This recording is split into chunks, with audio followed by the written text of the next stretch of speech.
मेरे चैनल में आपका स्वागत है। आज हम बनाने वाले हैं एक ऐसी डेजर्ट जो सिर्फ 4 चीज़ों से बनके तैयार हो जाती है और गर्मियों के मौसम की तो ये बहुत ही बेहतरीन मिठाई होती है और इसे बनने में सिर्फ 15 से 20 मिनट ही लगते हैं और इसके आगे तो रसमलाई हो या रबड़ी सभी फीके पड़ जाते हैं। तो चलिए हम इसे बनाना शुरू कर लेते हैं। तो इसे बनाने के लिए हमने सबसे पहले लिया है 1 लीटर दूध और ये दूध जो है ताज़ा है और इसको हमने गर्म कर लिया। उसके बाद ये ठंडा हो चुका है और इसके ऊपर ये मलाई पड़ गई है और हमें इस मलाई की भी ज़रूरत पड़ेगी। तो इसलिए हम क्या करेंगे कि सबसे पहले इस मलाई को निकाल के साइड में कर लेते हैं और जिस कटोरी में हम रख रहे हैं उसमें पहले से भी थोड़ी सी फ्रेश मलाई है, उसके साथ ही हमने इसे ऐड कर लिया है और इसे हम साइड में करते हैं। और अब इसके बाद इस दूध को हम डालेंगे कढ़ाई में और कढ़ाई को हमने गैस पर रखा हुआ है। गैस की फ्लेम को हमने ऑन कर दिया है और अब हमें इस दूध को गर्म करना है। तो हमने सारा दूध इसमें डाला है लेकिन थोड़ा सा हमने बचा लिया है जिसमें हमें कस्टर्ड को घोलना था और इसके बाद हमने इस दूध को कटोरी में डाल लिया है। और अब इसके बाद हम यूज़ करेंगे ये कस्टर्ड वनीला एसेंस वाला। तो इस कस्टर्ड को हम 2 चम्मच लेंगे। तो हमने ये लिया है 1 चम्मच और इसके बाद ये लिया है 2 चम्मच कस्टर्ड और इसे हम अच्छे से घोल लेते हैं। और इस कस्टर्ड को जो हमें ठंडे दूध में ही घोलना होगा, मिक्स करना होगा। और ये देखिए तैयार हो चुका है। अब हम चलते हैं दूसरे प्रोसेस की तरफ। तो अब हम क्या करेंगे, ये जो हमने मलाई निकाल कर रखी थी इसको हमें मीठा करना है। तो उसके लिए हमने इसमें ऐड की है पिसी हुई चीनी लगभग 1.5 चम्मच और इस चीनी को डालने के बाद हम इस मलाई में इस चीनी को बहुत अच्छे से मिक्स कर लेंगे और इसके बाद इसे मिक्स करके रख देंगे फ्रिज में थोड़ा सा सेट होने के लिए। उसके बाद हम इसका इस्तेमाल करेंगे।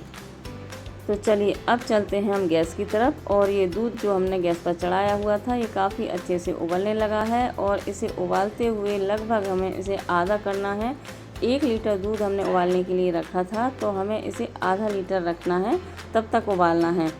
इसे उबलते हुए लगभग 10 मिनट हो चुके हैं और दूध काफ़ी अच्छे से गाढ़ा हो गया है और इसे इसी तरह से चलाते हुए हमें पकाना है जिससे कि तली में ना लगे और चारों ओर से जो मलाई इसमें चिपक जाती है उसे भी हम छुटाते रहेंगे। और इस तरह से चलाते हुए हमें इस दूध को पकाना है और इसे पकते हुए लगभग 10 से 15 मिनट हो चुके हैं। और उसके बाद हमने इसमें टेस्ट के अकॉर्डिंग चीनी ऐड कर दी है और चीनी डालने के बाद भी हमें इसे एक उबाल आने तक पकाना है जिससे कि ये चीनी भी अच्छे से पक जाए। तो अब हम चीनी डालने के बाद भी इसे लगातार चलाते रहेंगे जिससे ये चीनी तली में ना बैठ जाए। और ये देखिए चीनी के बाद उबाल आ चुका है। उसके बाद अब हमने इसमें ऐड किया है कस्टर्ड जो हमने घोल बना के तैयार करके रखा हुआ था और उसे हमने इस तरह से फैलाते हुए ऐड किया है और इसके बाद भी हम इसे लगातार चलाएंगे। कस्टर्ड डालने के बाद फ्लेम को एकदम लो कर देंगे और इसे चलाते रहेंगे। और ये जो बचा हुआ कस्टर्ड था इसे हमने दूसरी बार में डाल दिया है और अब हम इसे फिर से इसी तरह से चलाते रहेंगे।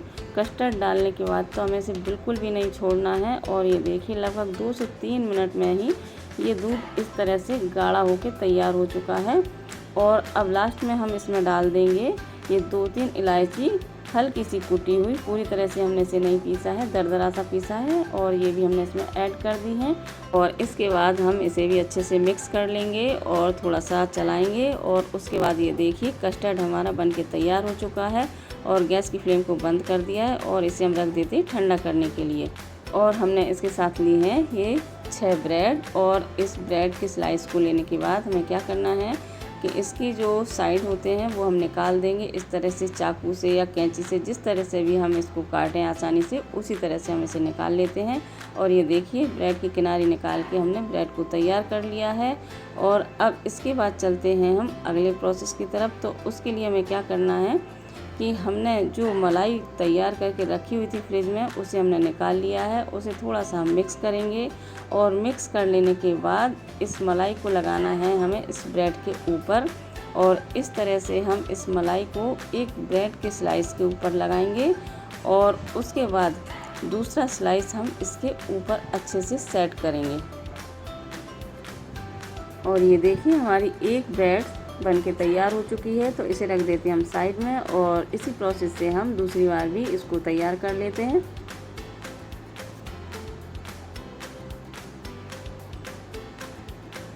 तो अब हमें इन ब्रेड के स्लाइसेस को कट करना है। तो उन्हें हम इस तरह से पिज़्ज़ा कटर या चाकू की हेल्प से कट कर लेंगे और एक ब्रेड से हम 4 पीस तैयार करेंगे। और इस तरह से ये देखिए हमने इन्हें कट करके तैयार कर लिया है।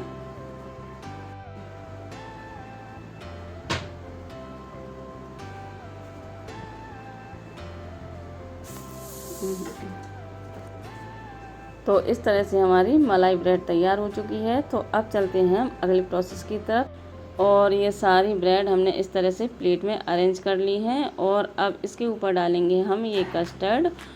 और इस कस्टर्ड को हमने फ्रिज में रख के ठंडा कर लिया है, उसके बाद हमने इसका इस्तेमाल किया है।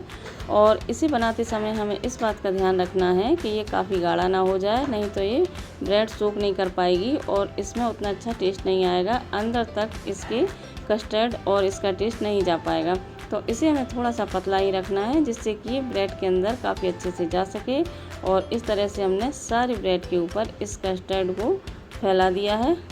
और इसके बाद इसका टेस्ट और लुक दोनों और भी ज़्यादा अच्छा लगे तो उसके लिए हमने इसके ऊपर डाली है थोड़ी सी बादाम की कतरन और साथ में लिए हमने टूटी फ्रूटी। तो उसे भी हम थोड़ा थोड़ा सारे पीसेस के ऊपर डाल देंगे जिससे ये दिखने में बहुत ही खूबसूरत लगने लगेगी और इसका टेस्ट भी बढ़ जाएगा। तो देखिए हमारी ब्रेड कस्टर्ड बनके तैयार हो चुकी है। तो हमारी आसान और सस्ती सी मिठाई बनके तैयार हो गई है और इसे बनने में बिल्कुल भी टाइम नहीं लगता है। और गर्मियों के मौसम में तो ये मिठाई बहुत ही टेस्टी लगती है और बहुत आसानी से बनके तैयार हो जाती है। तो आपको यदि मेरी ये रेसिपी पसंद आई हो तो आप मेरे वीडियो को लाइक करें, चैनल को सब्सक्राइब करें और साथ ही दिए गए बेल आइकन को प्रेस ज़रूर कर लें जिससे मेरे नए नए वीडियो के नोटिफिकेशन आपके पास तुरंत पहुंच सकें और आप मेरे नए नए वीडियो देख सकें। और कमेंट ज़रूर करें। Thank you.